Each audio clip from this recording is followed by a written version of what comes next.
Assalamualaikum warahmatullahi wabarakatuh. Kami dari kelompok 1 akan mempresentasikan tugas besar analisis dan perancangan perangkat lunak. Saya Jingga Sasabila Setiawan sebagai ketua dengan NIM 2258104 dan anggota saya ada Darlin Adiela Serevina dengan NIM 225818050 dan Muhammad Alfiansyah dengan NIM 225818090.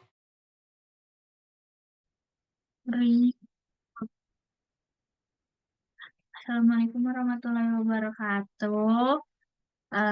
Saya Darni Nadira dengan NIM 225811050. Di sini akan menjelaskan tentang fungsional requirement. Nah, pada tugas kali ini kita tuh ngambilnya aplikasi kelas. Untuk fungsional requirement-nya sendiri, ada beberapa logical requirement yang kita buat. Beberapa dari requirement itu adalah pada aplikasi ini membutuhkan autentikasi untuk memisahkan antara guru dan siswa. Setiap pengguna memiliki akses yang terbatas berupa username dan password dengan peran mereka. Pada aplikasi ini juga, guru dapat membuat kelas baru, menambahkan tugas, dan memberi nilai kepada siswa. Kemudian, guru juga memungkinkan untuk menentukan tanggal pengumpulan dan menambahkan instruksi atau referensi. Lalu pada aplikasi ini juga, siswa dapat menerima tugas, memberikan jawaban dari tugas yang telah diberikan, dan mengumpulkan tugas. Aplikasi ini harus memiliki sistem keamanan yang kuat untuk melindungi data-data pengguna dan melakukan enkripsi.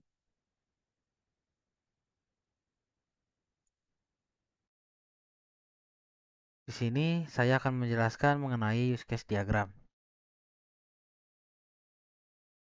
Use case diagram adalah salah satu diagram dalam Unified Modeling Language UML yang digunakan untuk menggambarkan interaksi antar aktor, pengguna atau sistem eksternal dengan sistem yang sedang dikembangkan. Berikut adalah analisis singkat mengenai use case diagram.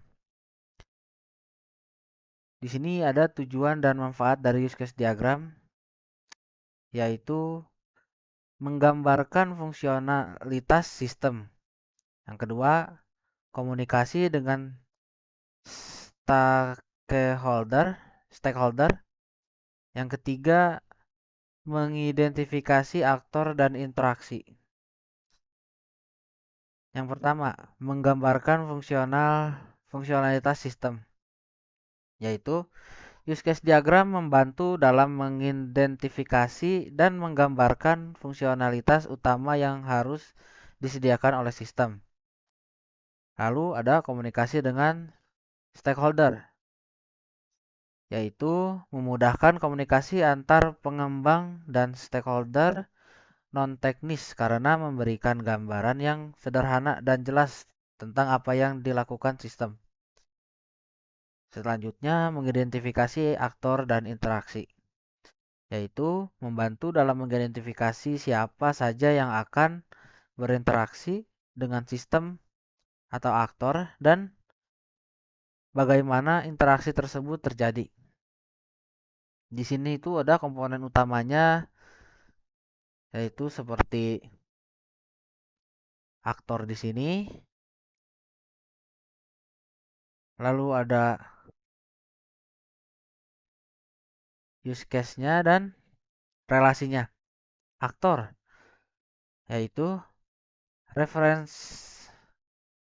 representasi pengguna atau sistem lain yang berinteraksi dengan sistem yang sedang dikembangkan.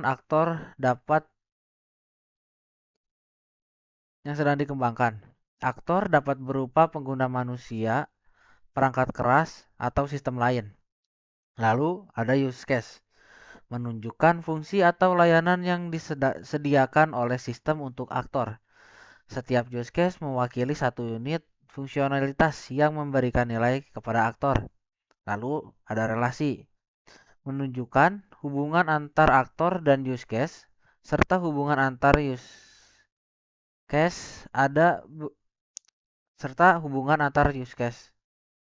Ada beberapa jenis relasi seperti association, include, extend, dan generalization.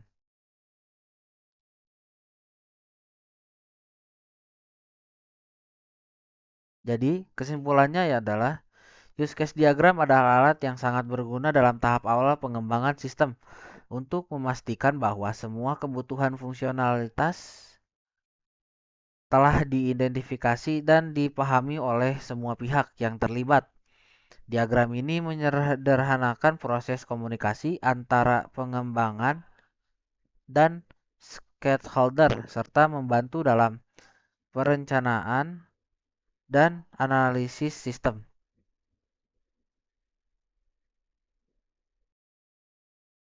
Selanjutnya, saya di sini akan menjelaskan tentang skenario dan activity diagram. Pertama-tama, guru menampilkan halaman login. Setelah itu, sistem akan menampilkan form login dan guru akan mengisi username dan password. Jika sistem memvalidasi username dan password, jika valid, sistem akan menampilkan halaman mata pelajaran, dan jika tidak valid, maka guru akan mengisi username dan password kembali. Selanjutnya, setelah valid menampilkan halaman mata pelajaran, maka guru akan memilih mata pelajaran. Setelah itu, sistem akan menampilkan halaman guru dan guru akan memberikan tugas. Setelah guru memberikan tugas, sistem akan mengirim tugas ke halaman siswa dan siswa akan menampilkan halaman login.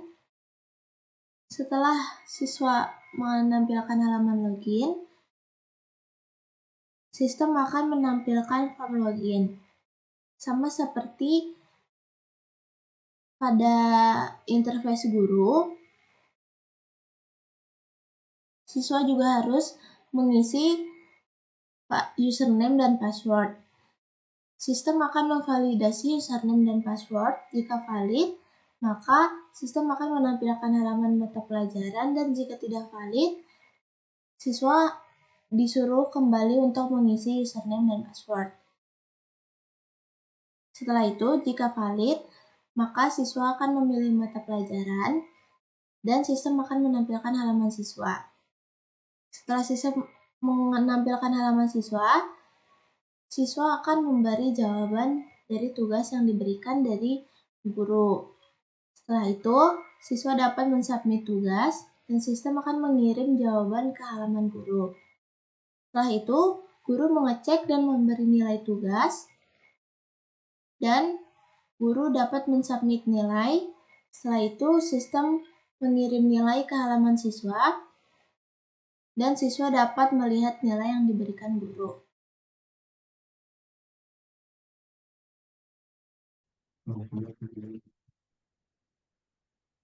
Nah, untuk selanjutnya tuh ada kelas diagram. Di kelas diagram ini sendiri ada login pengajar dan juga login siswanya. Untuk login pengajar, di kelas ini bertugas untuk melakukan login pengajar, memiliki atribut con, yaitu connection yang merepresentasikan koneksi ke database. Kemudian memiliki metode login, login pengajar, init komponen, Gbutton one action perform, Gbutton two action perform, dan main yang digunakan untuk mengelola proses login. Kemudian pada login student, kelas ini bertugas untuk melakukan login student, memiliki atribut con, yaitu connection, dan SQL string yang merepresentasikan koneksi ke database. Kemudian memiliki metode login, login student, init components, button action 1, button action 2, dan main yang digunakan untuk mengelola proses login juga. Kemudian di kelas student, kelas ini merupakan interface yang merepresentasikan data student. Untuk atributnya juga ada connection dan tab mode.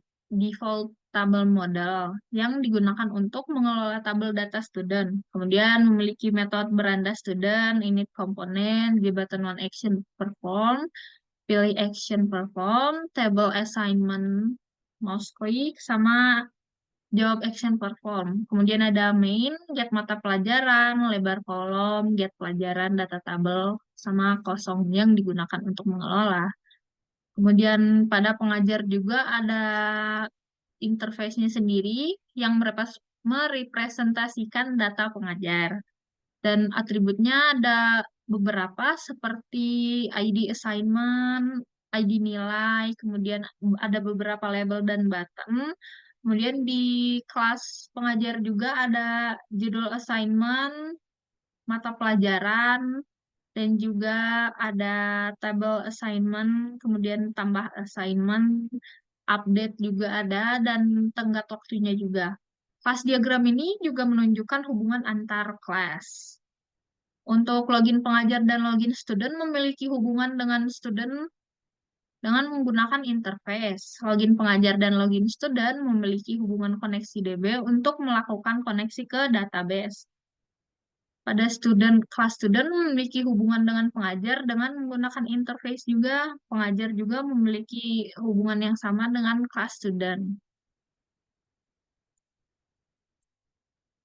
Selanjutnya di sini saya akan menjelaskan tentang sequence diagram.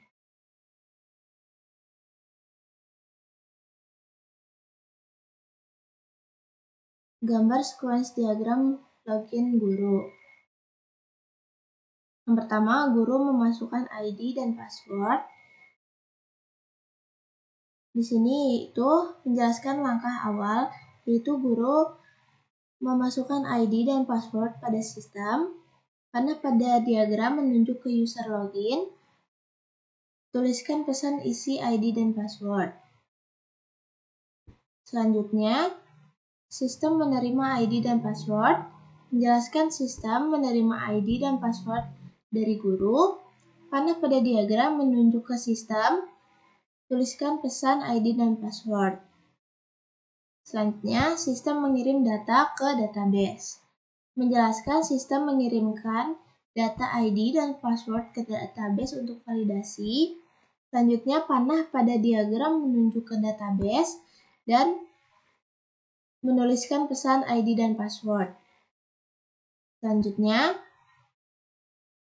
database memvalidasi data. Menjelaskan database melakukan validasi dan data ID dan password. Panah pada diagram menunjukkan ke database, menuliskan pesan validasi data. Selanjutnya, database memberikan respon ke sistem. Menjelaskan database memberikan respon ke sistem setelah melakukan validasi. Panah pada diagram menunjukkan ke sistem. Menuliskan pesan ID dan password salah jika validasi gagal atau pesan lain jika validasi sukses. Selanjutnya, sistem memberikan pesan ke guru. Menjelaskan sistem memberikan pesan kepada guru tentang hasil validasi. Panah pada diagram menunjukkan ke guru, menuliskan pesan, ID dan PW salah jika validasi gagal atau pesan lain jika validasi sukses. Selanjutnya, sistem menampilkan dashboard. Menjelaskan sistem menampilkan dashboard kepada guru jika validasi berhasil. Panah pada diagram menunjuk ke sistem, menuliskan pesan menampilkan dashboard. Setelah itu, sistem mengirimkan dashboard ke guru. Menjelaskan sistem mengirimkan dashboard ke guru. Panah pada diagram menunjukkan ke guru. Menuliskan pesan menampilkan dashboard. Setelah itu, guru melihat dashboard. Menjelaskan guru melihat dashboard. Panah pada diagram menunjuk ke guru dan menuliskan pesan menampilkan dashboard.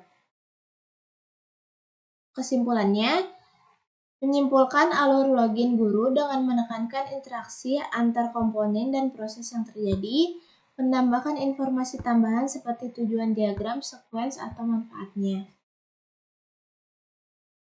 Selanjutnya, ini ada sequence diagram menggambarkan alur login murid pada sistem informasi sekolah. Diagram ini menunjukkan interaksi antara murid, sistem, database, dan dashboard.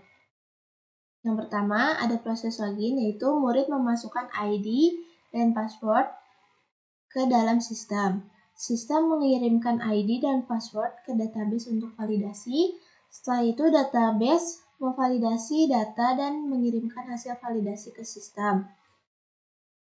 Jika data valid, sistem menampilkan dashboard kepada murid, dan jika tidak valid, sistem mengirimkan pesan error ke murid dan proses login gagal.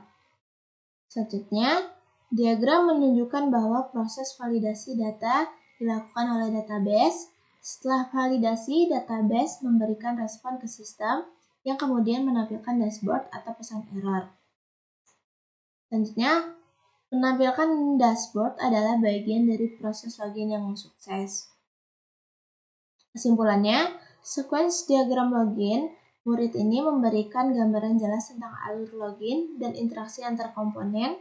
Melalui diagram ini, kita dapat memahami bagaimana sistem bekerja dalam memvalidasi identitas murid dan menampilkan dashboard atau pesan error. Selanjutnya, diagram ini menunjukkan interaksi antara murid, guru, sistem, dan database dalam proses pengumpulan tugas. Alur yang terjadi yaitu yang pertama, murid login ke sistem dengan memasukkan username dan password. Setelah itu, sistem melakukan verifikasi identitas dan menampilkan daftar tugas yang tersedia. Selanjutnya, murid memilih tugas dan mengunduh file tugas. Selanjutnya, murid mengisi detail tugas dan mengunggah file jawaban. Setelah itu, sistem menyimpan data tugas di database dan memberikan konfirmasi kepada murid. Setelah itu, murid dapat melihat nilai tugas yang telah diberikan oleh guru. Sebelumnya itu adalah alur dari murid. Dan selanjutnya adalah alur untuk guru. Yang pertama itu, guru login ke sistem dan melihat daftar kelas. Yang kedua, guru memilih kelas dan melihat data kelas. Setelah itu, guru dapat menambahkan tugas baru, memasukkan detail tugas, dan menyimpan data tugas ke database. Setelah itu, guru memilih tugas dan memilih siswa untuk memberikan nilai. Setelah itu, guru memasukkan nilai dan sistem menyimpan data nilai ke database.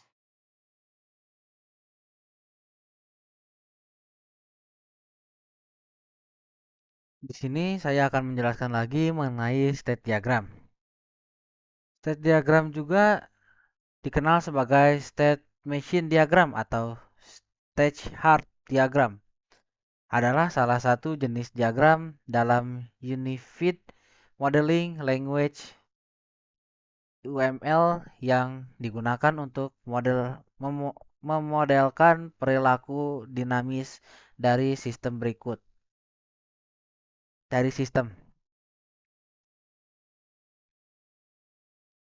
Tujuan dan manfaat dari state diagram yaitu ada 3. Menggambarkan perilaku sistem. Yang kedua, memahami logika kompleks. Yang ketiga, validasi dan verifikasi. Yang pertama, state diagram.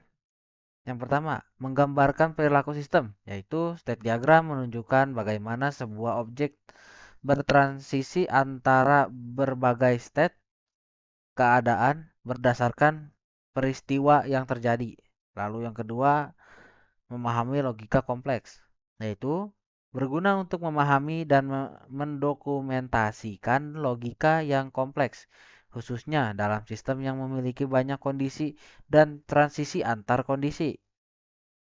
Yang ketiga, validasi dan verifikasi, yaitu membantu dalam memvalidasi dan memverifikasi perilaku sistem dengan mendefinisikan state yang valid dan transisi yang mungkin. Seperti pada gambar di atas, dari start sini dimulai lalu ke login murid, lihat kelas.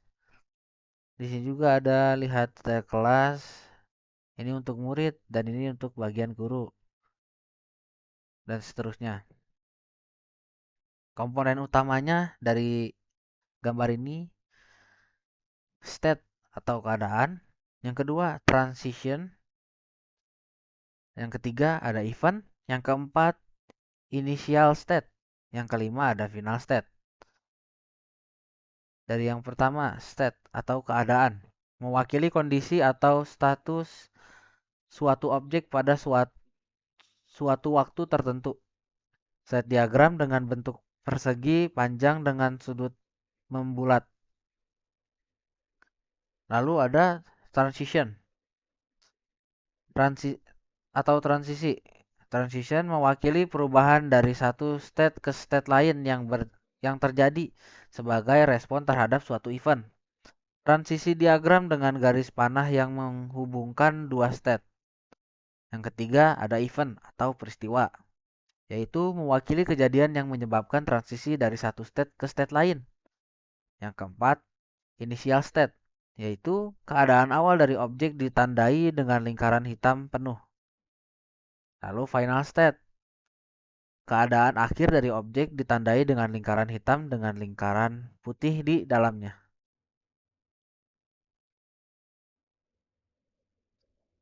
Kesimpulannya itu dari state diagram ini adalah alat yang sangat berguna dalam memodelkan dan memahami perilaku dinamis dari sistem. Diagram ini membantu dalam mendokumentasikan logika transisi antar state dan memastikan bahwa semua kemungkinan kondisi dan transisi telah dipertimbangkan. Dengan menggunakan state diagram, pengembangan dapat didefinisikan potensi masalah dan inkonsistensi dalam perilaku sistem sejak dini dalam proses pengembangan.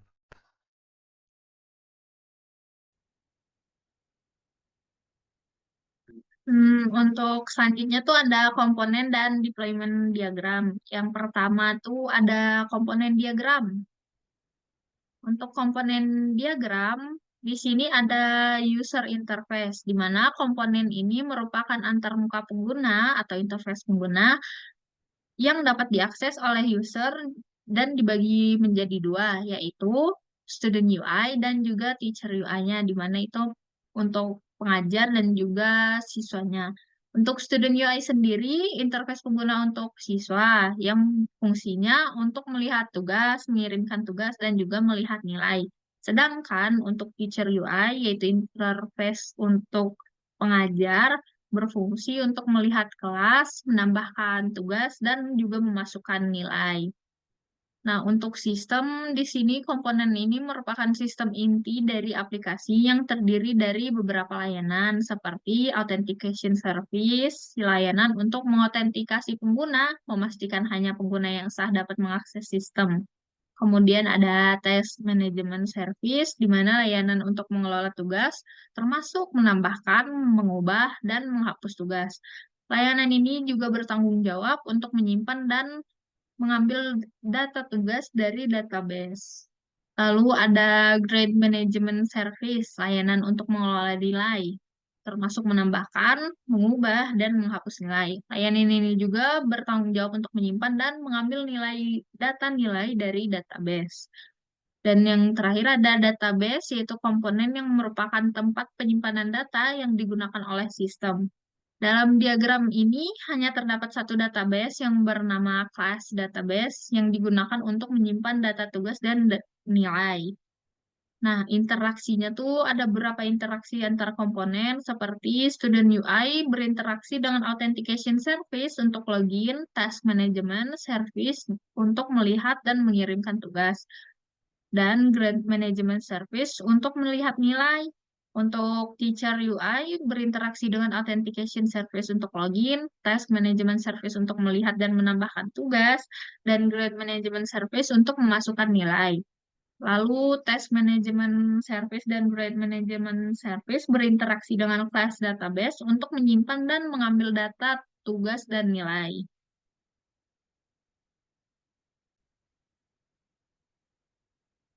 Kemudian selanjutnya tuh ada deployment diagram, di mana deployment diagram ini ada client device, application server, dan database server. Untuk client device, ini tuh merupakan perangkat yang digunakan pengguna untuk mengakses sistem. Terdapat dua jenis UI, yaitu UI untuk student dan juga UI untuk teacher. Kemudian application server, server yang menjalankan aplikasi untuk mengelola data tugas dan nilai. Nah, di application server ini terdapat tiga komponen utama dari application server, yaitu authentication service, task management, grade management. Authentication service, komponen yang bertanggung jawab untuk mengotentikasi saat pengguna login. Task Management Service, komponen yang bertanggung jawab untuk mengelola data tugas seperti menambahkan tugas baru, mengedit tugas, melihat tugas, dan mengirimkan tugas. Untuk Grade Management Service, yaitu komponen yang bertanggung jawab untuk mengelola data nilai seperti menginput nilai, melihat nilai, dan mencetak nilai. Lalu selanjutnya ada database server. Server yang menyimpan data tugas dan nilai yang terdapat satu komponen utama di database server, yaitu kelas database.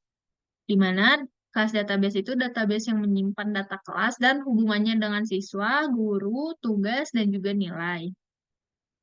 Untuk alur interaksi antar komponen tuh, pertama, login ketika pengguna yaitu student atau siswa dan juga teacher yaitu pengajar membuka aplikasi, UI akan meminta pengguna untuk login. Kemudian selanjutnya authentication, UI akan mengirimkan data login ke authentication service.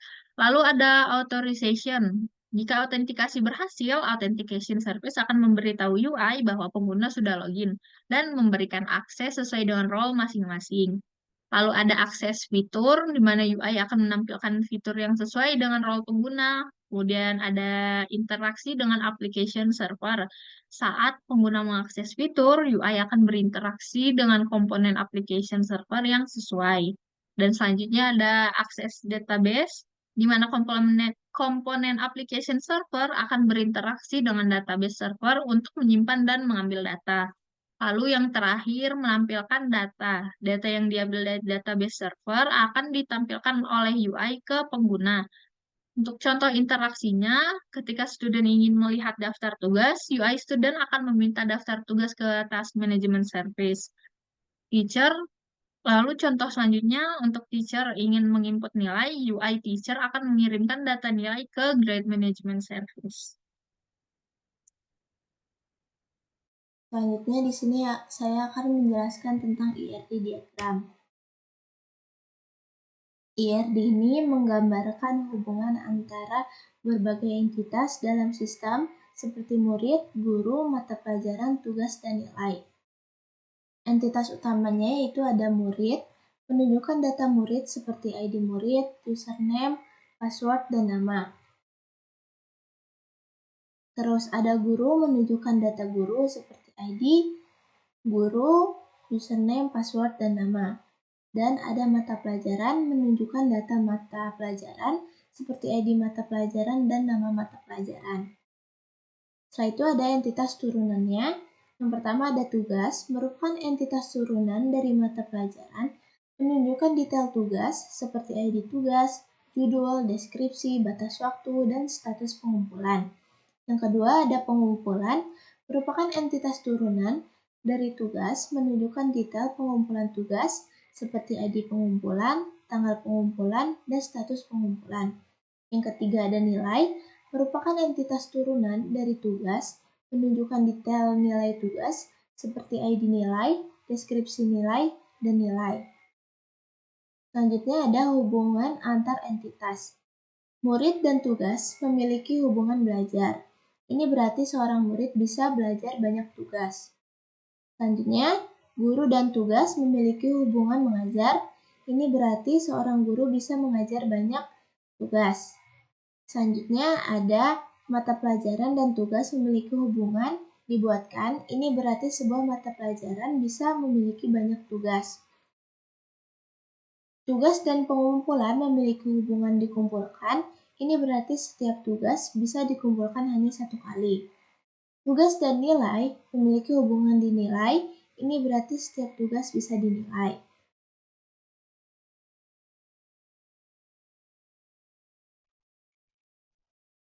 Di sini saya akan menjelaskan lagi mengenai desain UI UX. Di sini ada aplikasi kelas. Di sini tampilan mengenai login. Di sini kita bisa login sebagai pengajar atau sebagai student. Jika login sebagai pengajar, kita akan dilanjutkan ke bagian sini untuk memasukkan username, lalu password, lalu tekan masuk. Jika ingin memasuk student, kita dipindahkannya ke sini. Sama seperti pengajar tadi, student juga seperti ini. Setelah itu, kita diarahkan ke sini. Di sini itu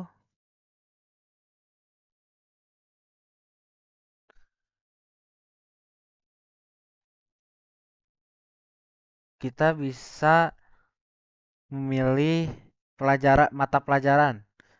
Seperti di sini kita bisa memilih mata pelajaran yang akan dipilih itu seperti bahasa Indonesia, seperti itu.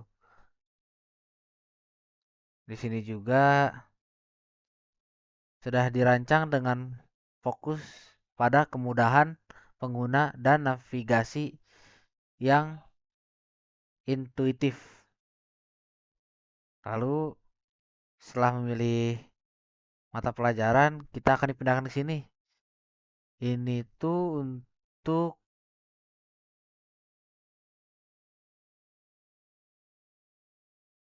student. Jadi di sini kita ada kode assignment-nya, ada judulnya,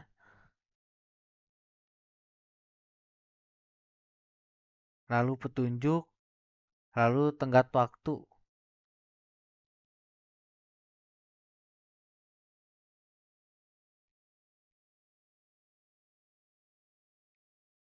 Misalnya untuk UI student, tata letaknya harus menggunakan akses mudah ke fitur login, melihat tugas dan mengirimkan tugas. Antar muka ini harus menyediakan daftar tugas yang jelas dengan detail seperti judul, deskripsi, dan batas waktu yang mudah dipahami oleh siswa.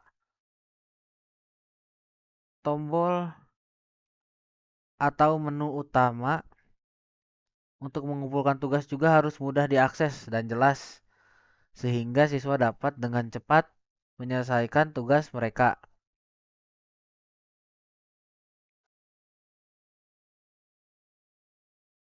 Lalu di sini juga ada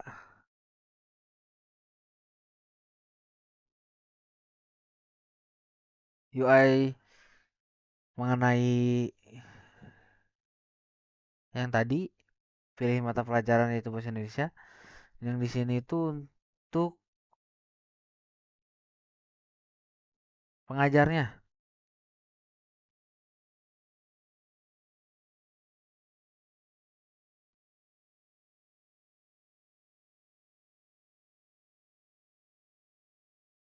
Lalu juga ada sistem harus memberikan umpan balik yang jelas terkait berhasil atau tidaknya proses login. Ketika siswa melihat tugas, navigasi yang mudah dan pencarian yang efisien harus tersedia untuk menemukan tugas tertentu. UX juga mencakup responsivitas aplikasi terhadap berbagai perangkat sehingga siswa dapat mengaksesnya dengan baik dari perangkat mobile atau desktop. Selain itu, notifikasi atau pengingat terkait batas waktu tugas juga akan meningkatkan UX dengan membantu siswa mengelola waktu mereka dengan lebih efisien.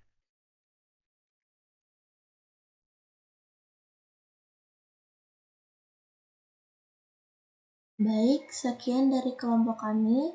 Wassalamualaikum warahmatullahi wabarakatuh.